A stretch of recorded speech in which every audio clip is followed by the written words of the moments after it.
Today we are starting our new chapter. It is a geography chapter, natural disaster. अब natural disaster हमको पढ़ना है, यानी कुदरती आपदा बोलते हैं इसे हिंदी में, यानी हमारी नेचर से हमें जो मुसीबतें आती है उसके बारे में हमें पढ़ना है इस लेसन में। अब इस लेसन में हमें क्या पढ़ना है कि सबसे पहले व्हाट इज डिजास्टर, बराबर इसकी डेफिनेशन पढ़ना है। फिर टाइप्स, ये कितने टाइप का होता है, तो ये टोटली दो टाइप का होता है, नेचुरल डिजास्टर और मैन मेड डिजास्टर। नेचुरल यानी जो हमें हमारे नेचर में दिया है, जिसमें हम बदलाव नहीं कर सकते हैं। मैन मेड डिजास्टर यानी जो हमारे द्वारा हो रहा है, हमने जो भूल करी है और उन भूलों की वजह से जो डिजास्टर होते हैं वो मैन मेड डिजास्टर बुलाते हैं। फिर इसके इफेक्ट हमारी लाइफ पे क्या पड़ते हैं और नेचर पे क्या पड़ते हैं वो पढ़ना है। फिर इसके प्रिकॉशन, हमको इसके क्या प्रिकॉशन लेना चाहिए कि हमको ये प्रॉब्लम फेस ना करनी पड़े। अब इसके जो है क्लासिफिकेशन ऑफ डिजास्टर, ये टोटली दो हिस्सों में बटा हुआ है, नेचुरल डिजास्टर और मैन मेड डिजास्टर। नेचुरल में जो है अर्थक्वेक यानी भूकंप, वोल्केनो यानी ज्वालामुखी। फिर टाइप्स ऑफ वोल्केनो पढ़ना है, टोटल 3 टाइप के वोल्केनो होते हैं, उनके बारे में पढ़ना है। फिर सुनामी आपको पता है जो ओशन में आती है, बराबर, और इसको हिंदी में भी सुनामी ही बोला जाता है। साइक्लोन यानी चक्रवात, लैंडस्लाइड यानी भूस्खलन यानी जो पहाड़ जो गिर पड़ते हैं वो। फॉरेस्ट फायर जिसे हम गुजरात में दावानળ बोलते हैं और हिंदी में जंगल की आग बोलेंगे। ड्राफ्ट यानी सूखा पड़ना। तो ये सारी चीज़ें जो है वो नेचुरल डिजास्टर है, यानी ये नेचर से होती है, इसमें हम रिस्पॉन्सिबल नहीं होते हैं। नेचर में आए बदलाव की वजह से ये सारी चीज़ें होती है। अब जो है मैन मेड डिजास्टर, इसमें क्या है, फायर रिलेटेड डिजास्टर, यानी हमने कोई फैक्ट्री लगाई है, केमिकल फैक्ट्री लगाई है, उससे कुछ भी उल्टा सुल्टा हुआ, उससे जो फायर हो जाती है उसको पढ़ना है। न्यूक्लियर डिजास्टर यानी जैसे फॉर एग्जांपल बॉम्ब बनाते हैं, हम मिसाइल बनाते हैं, उससे होने वाले जो नुकसान होता है वो पढ़ना है। बायोलॉजिकल डिजास्टर और टेररिज्म रिलेटेड डिजास्टर, तो ये 4 जो है वो मैन मेड डिजास्टर है। इसके लिए हम रिस्पॉन्सिबल है और इसके लिए हमारी नेचर रिस्पॉन्सिबल है। अब है बायोलॉजिकल डिजास्टर। बायोलॉजिकल डिजास्टर यानी जो ह्यूमन और एनिमल दोनों से फैलता है। ह्यूमन से मीन्स सपोज ह्यूमन जो है लेबोरेटरी में कोई टेस्ट कर रहे हैं और वो टेस्ट के दौरान जो है वो वायरस लीक हो जाता है और वो एयर में फैल जाता है, और उससे होने वाले चेंजेस, उससे होने वाली महामारियाँ जो फैलती है, जिसे कंट्रोल करना हमारे लिए मुश्किल हो जाता है। और एनिमल्स से यानी एनिमल्स मर जाते हैं या एनिमल्स को कुछ भी हो जाए तो उसके अंदर से जो वायरस स्प्रेड होते हैं और उससे जो बीमारियाँ फैलती है उसको बायोलॉजिकल डिजास्टर बोलेंगे। फॉर एग्जांपल देखो, मैं आपको बता दूँ, सूरत में प्लेग फैला था, तो वो किस वजह से फैला था कि बहुत सारे चूहे मरे थे और उनके अंदर से जो प्लेग का वायरस है वो आया था, बराबर। फिर ये अपने मलेरिया भी जो है वो मॉस्किटो में से आता है। तो बायोलॉजिकल डिजास्टर जो होते हैं वो उसके लिए रिस्पॉन्सिबल ह्यूमन और एनिमल होते हैं। अब इसके बाद आता है टेररिस्ट रिलेटेड डिजास्टर, यानी टेररिस्ट रिलेटेड डिजास्टर यानी आतंकवादी हमले। देखो, हम सब जो है एकदम शांति से रहना पसंद करेंगे, पर सबका नेचर एक जैसा नहीं होता है। अब आपको पता है हमारे इंडिया में भी हमने देखे कितने सारे टेररिस्ट हमले होते हैं, बराबर। आपको याद हो तो ताज होटल पे हुआ था, फिर बॉम्बे शेयर मार्केट पे हुआ था, फिर अपने अमेरिका में हुआ था वर्ल्ड ट्रेड सेंटर पे। तो ये जो हमले होते हैं उससे जो चेंजेस आते हैं, वो जो हमारे इन्वायरमेंट में सब गैस फैलाते हैं, उसको जो है उसको हम बोलेंगे terrorist related disaster. Good morning students. तो आज हमको पहला टॉपिक उठाना है अर्थक्वेक, बराबर, यानी भूकंप। अब वो स्टार्ट करने से पहले मैं आपको यहाँ पर अर्थ का पूरा स्ट्रक्चर बता रही हूँ। देखो, आप अच्छे से देखो, आपको पता पड़ जाएगा। ये हमारी अर्थ है और बाहर का जो हिस्सा है उसे क्रस्ट बोलते हैं, यानी बाहर का हिस्सा यानी लिथोस्फीयर, बराबर ना, आपको पता है ना। फिर उसके बाद जो आता है वो मेंटल, फिर आउटर कोर और इनर कोर। अभी जो इनर कोर है उसमें सबसे ज़्यादा हाई टेम्परेचर होता है, ये भी आपको पता होगी ना, जिसे हम इन शॉर्ट लावा भी बोलते हैं, है ना। तो ये चीज़ जो है वो आपको पहले जानना ज़रूरी है। ये आपके सामने जो है वो अर्थ का स्ट्रक्चर है और उसमें कौन से हिस्से हैं, बराबर। तो सबसे बाहर जो है आउटर मोस्ट इज़ क्रस्ट, फिर मेंटल, फिर आउटर कोर और इनर कोर। और इनर कोर जो है वो सबसे ज़्यादा हाईली ज़्यादा तेज तपने वाला हिस्सा है, बराबर ना। तो ये जो है आपके सामने पिक्चर क्लियर हुआ। और अब ये जो है आपके सामने हमारी टेक्टोनिक प्लेट की इमेज है ना। तो इससे पहले मैंने आपको स्ट्रक्चर बताया और अब ये टेक्टोनिक प्लेट बता रही हूँ। देखो, वैसे तो 7 बड़ी टेक्टोनिक प्लेट है और 20 छोटी है, और दूसरी जो छोटी छोटी है, दूसरी बहुत छोटी, वो नासा ने सब ढूंढी हुई है, बराबर। पर मेन जो ये 7 बड़ी प्लेट है, जैसे आपको ये दिख रही है, यूरेशियन प्लेट, फिर Indo Australian plate, north American plate, Arabian plate, African plate, है ना, Nazca plate, south American plate. तो ये जो है वो सब हमारी टेक्टोनिक प्लेट है ना। देखो अच्छे से, आपको अच्छे से एकदम दिखाई दे रहा होगा, है ना। तो भूकंप जो है, अर्थक्वेक जो है, वो जनरली कैसे आता है भाई। हमारी अर्थ है, हम सब रहते हैं अर्थ में, पर जब ये टेक्टोनिक प्लेट जो है वो अपनी प्लेस से हिल जाती है, तब जो है उस वजह से जो है भूकंप आता है। जनरली ये प्लेट अपनी प्लेस पर से हिलती रहती है, ऐसा नहीं कि नहीं हिलती है, पर इनका मूवमेंट इतना ज़्यादा स्लो होता है कि हमको पता नहीं पड़ती है। पर अब देखो, ये 3 स्टेप में जो है ये हिलती है, वो भी मैं आपको बता दूँ। अब देखो, मैंने आपको बता दिया कि 7 बड़ी टेक्टोनिक प्लेट है और 20 छोटी छोटी है, बराबर। अब ये टेक्टोनिक प्लेट जो है वो कैसे मूवमेंट करेगी हमारे अर्थ में। तो टोटल 3 टाइप के मूवमेंट इनके होते हैं। एक, और ये एकदम स्लो जाती है। एक तो ये ऐसे जाएगी, बराबर। फिर एक ये जो है वो ऐसे आती है, और एक तीसरा जो है जो हॉरिजॉन्टल, यानी ये सारी चीज़ें हॉरिजॉन्टल ही होती है। एक तीसरा जो मूवमेंट है वो हॉरिजॉन्टल, वो ऐसे आती है और एक दूसरे में फंस जाती है। अभी मेरे पास डेमो देने के लिए कुछ और चीज़ नहीं है, इसलिए मैं मेरे हाथों से ही आपको डेमो दे रही हूँ, बराबर। एक तो जो फर्स्ट जो है वो ऐसे ऐसे जा रही है, बराबर। दूसरे में वो जो है वो ऐसे पास में आती है। और थर्ड, 2 तो हमको नहीं पढ़ना है भाई, 2 में तो जो है उसमें अर्थक्वेक नहीं आता, पर जो थर्ड पार्ट है, थर्ड मूवमेंट है, जिसमें टेक्टोनिक प्लेट एकदम स्लो जो है वो आती है और एक दूसरे के, अब देखो ये जा रही है, बराबर, व्यवस्थित, और ऐसे फंस जाती है, बराबर। अब ये जो फंसी, अब इनके बीच में वाइब्रेशन हुआ, फ्रिक्शन होता है, बराबर। तो ये जो है ऐसे थोड़ी हिली। अब इनका मूवमेंट करना भी ज़रूरी है, पर ये ऐसी मूवमेंट करने के लिए इनको निकलना पड़ेगा एक दूसरे के पास से। तो ये जो है अपना पूरा फोर्स लगाएगी, और ये फोर्स लगाने से जो वाइब्रेशन होता है उससे क्या आता है, उससे अर्थक्वेक आता है। तो आपको इन शॉर्ट ये मेरे हैंड पर से, मेरे हैंड के डेमो पर से आपको आइडिया आनी चाहिए कि टेक्टोनिक प्लेट जो है वो 3 तरह से मूवमेंट करेगी।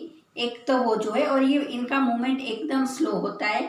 इनका एक मूवमेंट पूरे साल भर में ये 4 से 5 मिलीमीटर जैसा मिलीमीटर जैसा ही चलती है, बराबर। तो ये जो है एक तो ऐसे जाएगी, दूसरा ये एक ऐसे एक दूसरे पर आती है, और थर्ड मूवमेंट जो है वो इसमें ऐसे फंस जाने का। तो जब ये एक दूसरे के बीच में ऐसे फंस जाती है और इनके बीच में जो फ्रिक्शन होता है और उससे जो वाइब्रेशन होता है, उससे जो है वो अर्थक्वेक आता है। अब देखो, अब ये मैंने आपको समझा दिया। अब ये फ्रिक्शन हुआ, हमारी जो अर्थ है वो हिली। अब ये फ्रिक्शन जहाँ हो रहा है, जहाँ पे पूरा फोर्स लग रहा है और जहाँ से अर्थक्वेक पैदा हो रहा है, उसको हम फोकस बोलेंगे। और जहाँ पर ये हमें महसूस होता है उसे हम एपिसेंटर बोलते हैं। फ्रिक्शन जो है वो नीचे, धरती के नीचे इतने हिस्से में होता है, और वो हमें महसूस होता है ऊपर। तो ऊपर का जो हिस्सा है वो एपिसेंटर बुलाएगा, और जहाँ पर ये कंपन हो रहा है उसे हम फोकस बोलेंगे। तो आई होप अभी आपको ये बात समझ में आई होगी। आपको अर्थ का स्ट्रक्चर मैंने बताया, फिर मैंने टेक्टोनिक प्लेट बता दी, और वो कैसे उससे उसके वाइब्रेशन से कैसे अर्थक्वेक पैदा होता है वो भी मैंने समझा दिया, बराबर। तो अब इन शॉर्ट कभी आपसे सब पूछा जाए कि what is the definition of earthquake, तो आप इजीली ये बात बोल सकते हो कि the shaking and the vibration of the surface of the अर्थ, है ना, तो उसे जो है हम अर्थक्वेक बोलते हैं। और अभी आपसे पूछा जाए फोकस और एपिसेंटर क्या है, तो फोकस के बारे में आप क्या बोलोगे, तो the point of origin in the interior of the earth from where the seismic energy is release is called focus, बराबर। और एपिसेंटर क्या है भाई, तो एपिसेंटर क्या है, the point directly about it on the surface of the earth is called epicentre. तो ये जो है ये आपको एकदम बात क्लियर हुई होगी ना। अब ये भूकंप आने से उसके हमारे धरती पे दूसरे क्या इफ़ेक्ट होते हैं उसके बारे में मैं आपको बता दूं। देखो, एक तो एवलेंच यानी बड़े बड़े बर्फ़ के पहाड़ जो है वो टूट के गिरते हैं, ये जो है ज़्यादातर हिमालय की साइड होता है, बराबर। फिर ट्राइबर वेव्स यानी सुनामी, ये सुनामी जो है वो it is a one type of earthquake. फिर फायर, आग लगना, बराबर। फिर जो है अपनी ये बिल्डिंग कोलैप्स यानी बिल्डिंग का गिर जाना, देखो आपको इसमें दिख रहा है ना, बराबर ना। फिर जो है रोड एंड ब्रिज क्रम्बल यानी उनका हिल जाना, बराबर अच्छी तरह से जर्जरित हो जाना, है ना। तो ये सब जो है उसके इफ़ेक्ट है। अब आप कौन से प्रिकॉशन लोगे इसमें भाई, अभी देखो आपको पता है वैसी सिचुएशन होती है तो हमको क्या प्रिकॉशन लेना चाहिए, तो प्रिकॉशन में हमको सबसे पहले identify a safe place at home, है ना, हमको सबसे पहले एक सेफ प्लेस ढूंढ लेना चाहिए। फिर प्रैक्टिस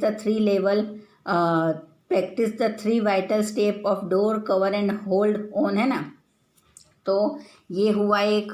फिर क्या हुआ, if there is no table और डेस्क नियर बाय, तो sit on the floor against an interior wall away from window, बराबर ना। तो अब इसके बाद दूसरा क्या ले सकते हैं हम, बहुत सारे प्रिकॉशंस जो है हम ले सकते हैं ना। और अपने पास जो फास्ट एड बॉक्स होना चाहिए ना। फिर जो है हमको least but not the least do not panic, है ना, हमको कभी पैनिक नहीं होना चाहिए। ऐसा जब आपके साथ ऐसी सिचुएशन में फंस जाओ तो हमको कभी भी जो है पैनिक नहीं हो जाना चाहिए, शांति से सोचना चाहिए। फिर जो है आप all buildings in earthquake prone region should be made as per the specification laid down by the Indian government, है ना। तो वो सब चीज़ जो है हमको पहले देख लेनी चाहिए। अब जो है इसका हमको है कोपिंग विथ द आफ्टरमैथ, है ना। तो इसके बाद हमें क्या करना चाहिए भाई, ये तो हो गया, अर्थक्वेक आ गया, आपने अपना बचाव भी कर लिया, सब हुआ, पर इसके बाद जो है ये इसमें नहीं दिया हुआ है, पर ये मैं आपको एक्स्ट्रा में समझा रही हूँ। तो इसके बाद हम क्या करेंगे, तो भाई हम सीधा जो है after the earthquake subside check for any injury you might have received. सबसे पहले जो है आप अपनी इंजरी चेक करोगे, यदि आप अच्छी अवस्था में हो तो आपका यानी बाय लक देखो आप बच जाओ, आपको कोई इंजरी ना हो, छोटी मोटी कोई थोड़ा सा लगा हुआ हो तो आप दूसरों को मदद देने दौड़ते हो, बराबर। उसके बाद जो है आप जो क्या करोगे, look out for people who need your help, बराबर। आप ऐसे पीपल को देखोगे जिनको आपकी हेल्प चाहिए। Listen to the radio for instruction, है ना, रेडियो को सुनोगे। फिर यूज़ द टेलीफोन ओनली, है ना, आप टेलीफोन का यूज़ करोगे। ओनली टू रिपोर्ट लाइफ, आपकी लाइफ यानी आपकी कितनी लाइफ बची हुई है उसका यूज़ करने के लिए जो है आप रिपोर्टिंग करोगे, बराबर।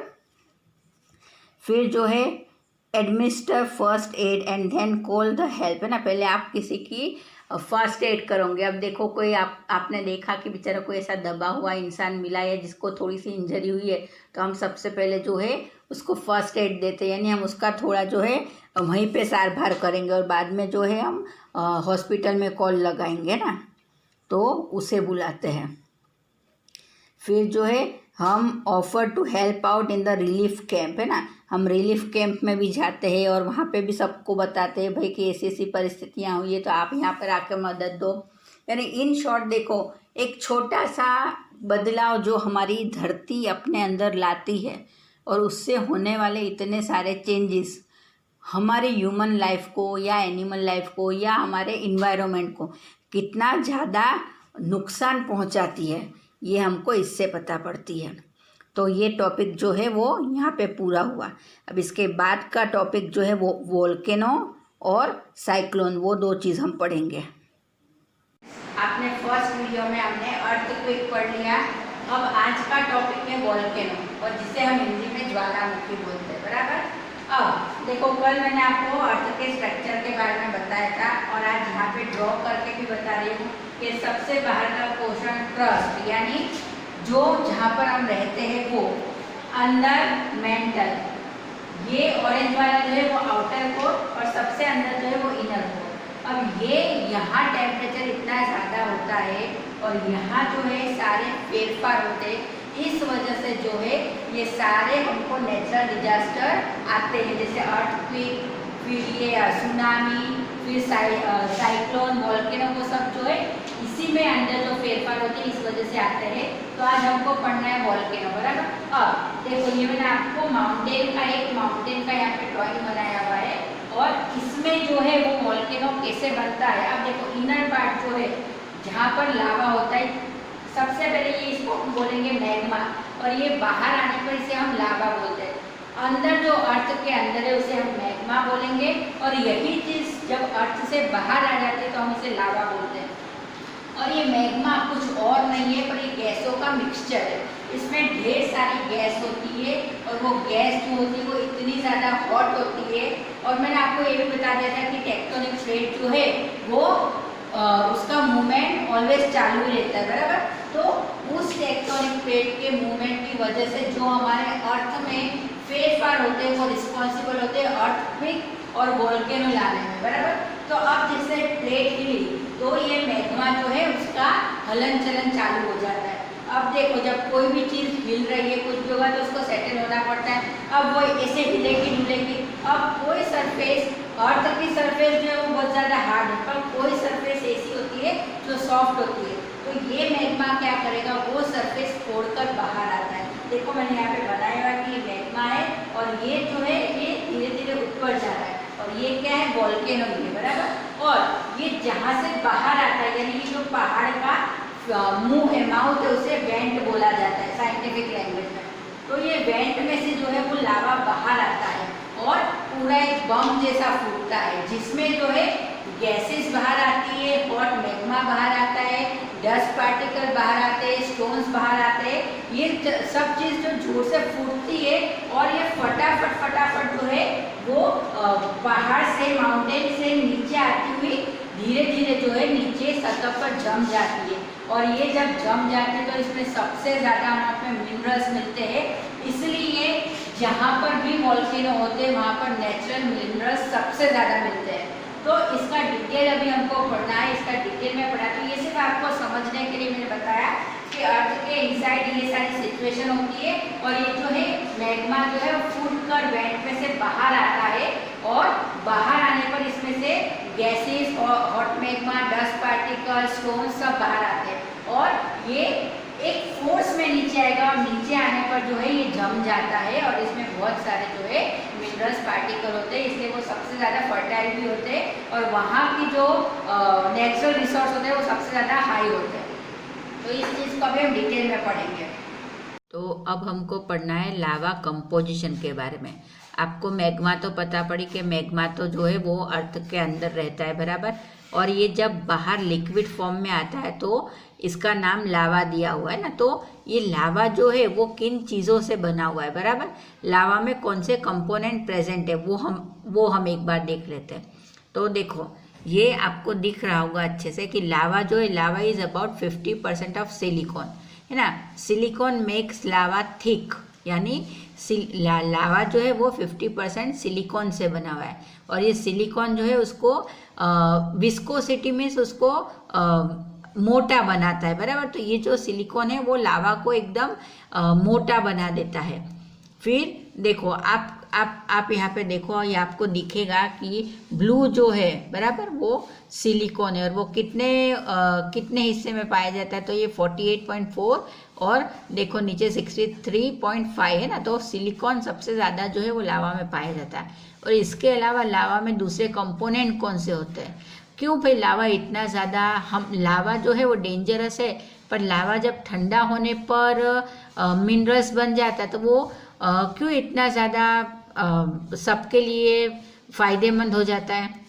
तो वो फ़ायदेमंद इसीलिए होता है कि लावा जो है वो बहुत सारे कंपोनेंट से बना हुआ है। उसमें सबसे पहले सिलिकॉन, फिर aluminium, iron, magnesium, calcium, sodium, potassium, titanium and other elements. अब देखो ये सब जो है अभी लिक्विड फॉर्म में होते हैं, जब वो लावा के साथ बाहर आते हैं तब वो सब लिक्विड फॉर्म में होते हैं, पर जैसे ही लावा ठंडा हो जाता है तो वो सॉलिड बन जाते हैं, और ये सॉलिड फॉर्म जो है वो एक पत्थर का रूप ले लेते हैं, रॉक का रूप ले लेते हैं। तो इसीलिए जो है जो जहाँ वॉल्केनो फटते हैं वहाँ सबसे ज़्यादा मात्रा में हमको सिलिकॉन, मैग्नीशियम, आयरन, कैल्शियम इनके रॉक मिलते हैं ना।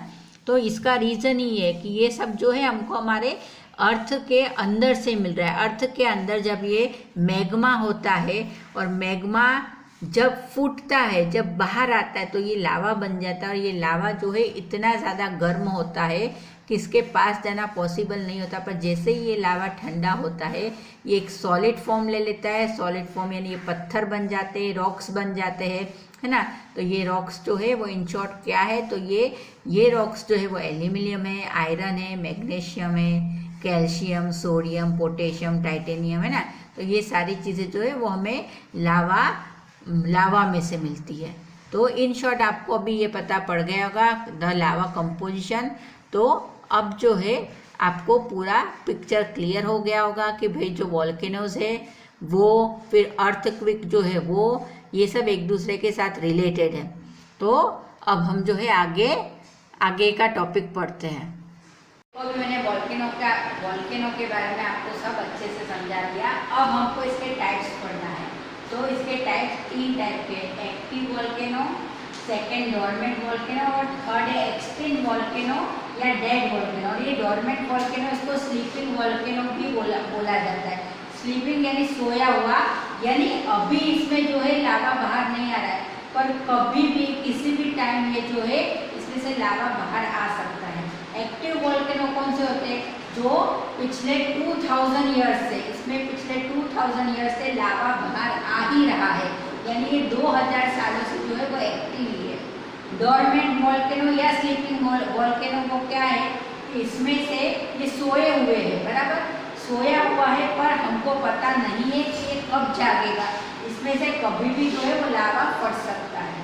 और थर्ड है एक्सटिंक्ट या डेड वॉल्केनो, यानी मरा हुआ, इसमें से जो है कभी भी लावा बाहर नहीं आएगा।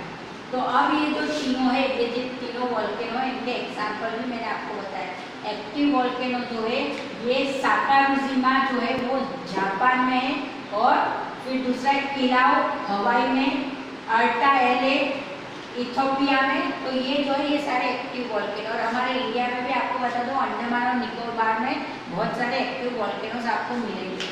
डोरमेंट वॉल्केनो कहाँ पर है, तो माउंट किलिमंजारो, ये तंजानिया अफ्रीका में है। माउंट फुजी ये जापान में है। अब ये एक्सटिंक्ट वॉल्केनो, तो वो माउंट हेलेसन यूएस में है, और माउंट स्लेमिश ये भी यूएस के एक छोटे से हिस्से में आया हुआ है। तो इन शॉर्ट जो है आज हमने वॉल्केनो के बारे में पढ़ लिया। आपको पता पड़ गई कि वॉल्केनो क्या है। देखो वॉल्केनो और अर्थक्वेक दोनों जो है वो एक दूसरे के साथ कंबाइंड ही है। मैंने आपको बताया था कि हमारी अर्थ में टेक्टोनिक प्लेट्स होती है, 7 बड़ी बड़ी टेक्टोनिक प्लेट्स है, और उनके फ्रिक्शन की वजह से जो है वो अर्थक्वेक आता है, और उस वजह से जो है इनर पार्ट का मैग्मा जो है वो हिलता है।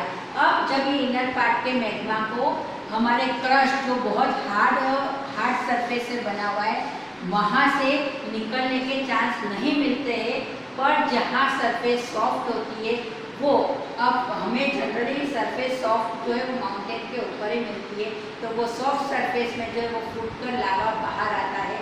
अंदर जब होता है वो तो उसे मैग्मा बोला जाता है, वो जब फूटकर बाहर आता है तो उसे हम लावा बोलते हैं।